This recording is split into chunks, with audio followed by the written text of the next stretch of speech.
పూరా లోకల్. నాటక రంగాన్ని సినిమా రంగానికి తొలిమెట్టుగా భావించి నాటకాలు వేస్తున్నారు అని మీరు చెప్పారు. మరి ఇప్పుడు నాటక రంగం పైన అక్కడనే నేర్చుకొని వెళ్తారు, నాటక రంగంలోనే యాక్టింగ్ నేర్చుకొని వెళ్ళి సినిమా రంగంలోకి వెళ్తారు.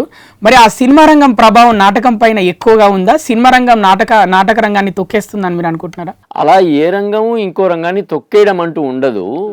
ఒక రంగానికి ఏదైనా ఒక రంగం దాంట్లో ఉన్న వ్యక్తుల మానసిక స్థితులు, భౌతిక వ్యవహారాలు దాన్ని బట్టి ఆధారపడి ఉంటుంది. కానీ ఆ రంగానికి ఒక అస్తిత్వం అంటూ ఏమి ఉండదు. ఇప్పుడు వేరే రాష్ట్రాల్లో, వేరే దేశాల్లో సినిమాలు చేస్తూ నాటకాలు కూడా చేస్తున్న వాళ్ళు చాలామంది ఉంటారు. నాటకానికి ఇప్పటికీ గౌరవం ఇచ్చే సినిమా యాక్టర్స్ చాలా మంది ఉన్నారు. అంటే మన తెలుగు స్టేట్స్లో అట్లా వేయరా? సినిమాలలో చేసుకుంటూ నాటకాలు వేయరా? అదేంటంటే అది ఒక పాపులిస్ట్ నాటకం లాగా చేస్తారు. అంటే సినిమా ఫంక్షన్స్లో చేసే చిన్న హాస్య గుళికల్లాగా నాటకాలు చేస్తే దాన్నే నాటక రంగం అనుకుంటే మనం పొరపాటు అంటే జోక్స్ వేసి మాత్రమే వేయడం అనేది నాటకం యొక్క పూర్తి వ్యవహారం కాదు. అన్ని ఎమోషన్స్ ఉండాలంటారు. అన్ని ఎమోషన్స్ ఒకటే కాదు, ఒక నాటకానికి అస్తిత్వాన్ని నిర్ణయించేది ఆ నాటకం ఎందుకు చేస్తున్నాం అనేది. అసలు నాటక రంగంలో నేను ఎందుకున్నాను అంటే నాకు పేరు ప్రసిద్ధులు రావడానికా, నా గొప్ప చూపించుకోవడానికా, నేను బాగా ప్రతిభాశాలిని చూపించుకోవడానికా, లేదా సామాజిక దృక్పథం, సామాజిక బాధ్యతగా చేస్తున్నాను. సమాజంలో కొన్ని మార్పు రావాల్సిన అవసరాలు ఉన్నాయి, కొన్ని లోతైన అవగాహన రావాల్సిన అవసరం ఉంది, కొన్ని సంఘర్షణలకి మనం ప్రకటించే అవకాశం ఉంది నాటకం మాధ్యమం ద్వారా అని ఆలోచించి ఆ సంఘర్షణల్ని, మానసిక స్థితుల్ని ప్రకటించడం కోసం మాత్రం సమాజానికి మంచి జరగాలనే ఉద్దేశంతో చేసే నాటకాలు, అది అసలైన నాటకం యొక్క లక్ష్యం. ఏ కళ అయినా అదే లక్ష్యం. నిజానికి ఒక్క నాటకమే కాదు, సినిమాదైనా అదే లక్ష్యం. ఈ మధ్యలో ఏంటంటే దాన్ని కమర్షియల్ ఆస్పెక్ట్స్ బాగా డామినేట్ చేసినప్పుడు, అంటే వ్యాపార లక్షణాలన్నీ బాగా ఎక్కువైపోయినప్పుడు నాటకం చేసే విధానంలో అంటే లక్ష్యం ఏది ఉంటుందో దాన్ని తగ్గట్టుగా ప్రక్రియ ఉంటుంది, ఆ ప్రక్రియకు తగ్గట్టుగా ప్రదర్శన ఉంటుంది. లక్ష్యము, ప్రక్రియ, ప్రదర్శన. సినిమా రంగం ముందు డబ్బులు రాకపోతే మరి ఇంకో సినిమా తీయలేరు కదా. అందుకని డబ్బు తప్పనిసరిగా రావాల్సిన అవసరం ఉంది. ఎక్కువ డబ్బు ఖర్చు పెడతారు కాబట్టి దాని లక్ష్యం ఏంటి, ఎట్లా సినిమా చేసినా కూడా మినిమం రికవరీ ఉండాలి అని అనుకుంటారు. అందుకని దాని ప్రక్రియ వేరేలా ఉంటుంది, దాని ప్రదర్శన కూడా వేరే పద్ధతిలో ఉంటుంది. ఇప్పుడు సినిమాల కంటే మీరు డబ్బులు వస్తాయి అంటున్నారు, హిట్ కలెక్షన్స్ అట్లా వస్తాయి, హిట్ అయితే కలెక్షన్స్ వస్తాయి, వాళ్ళు హ్యాపీగా బతుకుతారు, లగ్జరీ లైఫ్ వస్తుంది అని అంటున్నారు.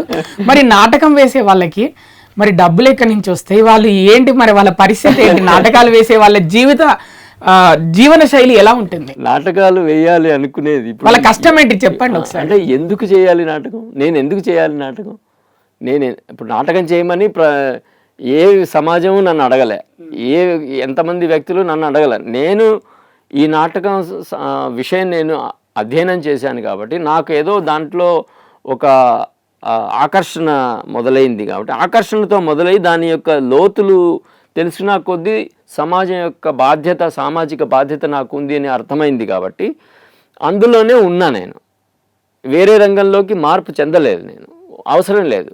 ఎందుకంటే దీనికి ఈ నాటకం చదువుకున్న వాడిగా నాటకం చేయాల్సిన బాధ్యతగా నేను భావిస్తాను. కానీ నా ప్రతిభను చూపించుకుని జీవితాన్ని చక్కపరుచుకునేటైతే నాటకం కళ ఎందుకు అవసరం లేదు. చక్కపరచుకోవడానికి అయితే వేరే బిజినెస్ కూడా చేయొచ్చు. ఏ ఒక్క చిన్న పని మంచిగా చేసినా కూడా డబ్బులు వస్తాయి. కానీ అది చాలా ధైర్యంతో కూడుకున్న పనిది కదా సార్. ఎందుకంటే చుట్టూ సమాజం మిమ్మల్ని వెలివేసినట్టు చూస్తుంది కదా. అంటే డబ్బులు లేకుండా ఒకటే పని చేసుకుంటూ లైఫ్ లాంగ్ ఉండడం అంటే అది సాధ్యమవుతుందా సార్? ఒక మనిషికి ఎన్ని కోరికలు, మన జీవితం యొక్క లక్ష్యం ఏంటి, జీవితం యొక్క అస్తిత్వం ఏంటి అని కొంచెం ఆలోచించుకునే అవసరం నాటకం చేయడం ద్వారా వస్తుంది మనకి.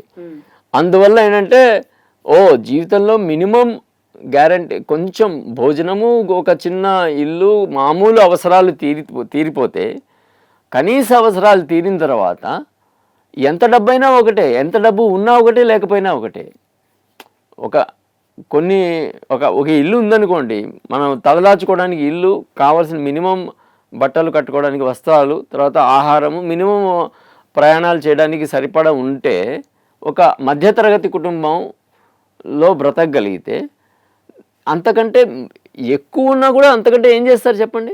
ఎప్పుడైనా మిమ్మల్ని ఎవరైనా అన్నారా సార్ ఏంది ఇది, ఈ లైఫ్ ఏంది, మీ లైఫ్ స్టైల్ ఏంది, ఇట్లుంది మీది? తెలుగు ప్రాంతాల్లో అన్నారు. ఏమని అన్నారు? తెలుగు ప్రాంతాల్లో మీరు ఎంతకాలం ఎప్పుడు సెటిల్ అవుతారు, ఎప్పుడు ఇల్లు కట్టుకుంటారు, ఎప్పుడు మీరు ఇంకా ఎక్కువ ఆస్తులు ఇవన్నీ కూడబెట్టుకుంటారు అని అడుగుతారే కానీ వేరే రాష్ట్రాల్లో మీరు చెప్పే విషయంలో చాలా సామాజిక బాధ్యత ఉంది, మీరు కళాకారులా అని గౌరవంగా మాట్లాడతారు మిగతా రాష్ట్రాల్లో.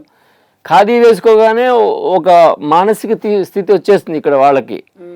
అది మామూలుగా అక్కడ వేరే రాష్ట్రాల్లో ఖాదీ వేసుకుంటే వీళ్ళు కళాకారులేమో, వీళ్ళు ఆలోచన ధోరణి ఉన్నవారేమో, సామాజికంగా ఆలోచిస్తున్నారేమో అని గౌరవప్రదంగా మాట్లాడతారు. నాటకానికి వేరే రాష్ట్రాల్లో నిజంగా ఎక్కువ విలువ ఉంది. అంటే మనకి ఇక్కడ ఏంటంటే ఒక కమర్షియల్గా గొప్ప నాటకాలు వేసేవాళ్ళు గొప్ప గొప్ప అని చెప్పుకోవడం కోసం చేస్తారేమో కానీ ఇది నాకు ఒక సామాజిక బాధ్యత, నేను దీంట్లో పేరు రావడం అనేది అసలు అవసరమే లేదు.